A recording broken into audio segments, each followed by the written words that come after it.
This weekend will mark 1 year since the worst accident in recent CTA history. A passenger train colliding with snowplow equipment on the tracks during a clear November morning. What went wrong with train 593? 12 months later, the I-Team with new records that may help answer that question. A question that to this day haunts passenger Philip Rogers, talking tonight for the first time. 1 minute I'm just sitting there, everything's fine, and then bang. I hit the train window with my head and I shattered it. In the fog of a concussion, Philip Rogers says he managed to snap this photo of the smashed window his head hit on November 16, 2023. Rogers was in the second car of Yellow Line train 593 when it collided head-on with a snow removal vehicle training on the tracks that sunny, snowless day a year ago. It was just kind of chaos. I was anxious to get out of the train. There was a lot of blood on the train. Rogers, one of 38 people hurt, according to Chicago fire officials that day, including children and CTA workers.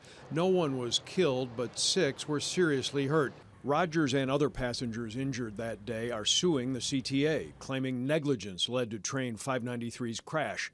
In court filings, the CTA has denied it was negligent. This was a really, really bad accident. And I just kept thinking, I was like, how did this happen? The I-Team has been working to answer that question. We repeatedly invited CTA President Dorval Carter Jr. to discuss safety concerns. He ignored every request. We've obtained and reviewed hundreds of documents from federal regulators and investigators searching for clues.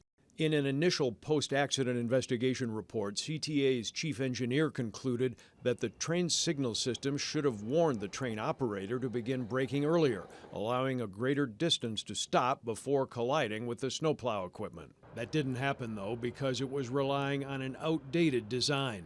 The braking distance design from the 1970s did not match CTA's current braking distance criteria, the report notes. The maximum safe braking distance that was present would only have resulted in a safe stop had the braking conditions been near perfect. Those conditions weren't perfect, compromised by the operator's obstructed line of sight of what's ahead on the tracks and crushed leaves on the tracks, according to the CTA investigation.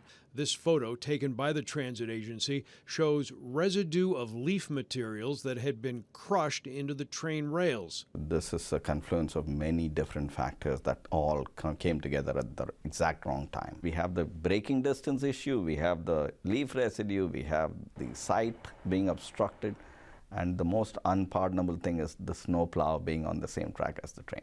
But there's more. Late last month, the I-Team was first to report that the train operator behind the controls of 593 had alcohol in his system at levels beyond what is allowed by federal regulations. A detail we found buried in this National Transportation Safety Board report on the crash. Although the NTSB investigation is continuing, authorities say they have not found that the operator's actions contributed to the accident.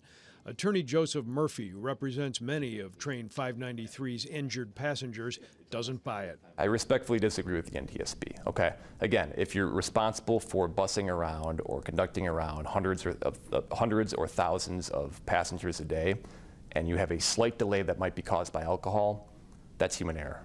The CTA needs to be held accountable here. CTA directed accident-related questions to the NTSB, but told the I-Team Train 593's operator may face discipline when he returns to work because of that alcohol violation. The operator now on inactive status due to crash injuries, and he's declined to speak with us. Also tonight, a CTA official says there is a new cleaning program underway to deal with leaves on the tracks, and CTA has reviewed safe braking distances on rails that are 20 years old or more.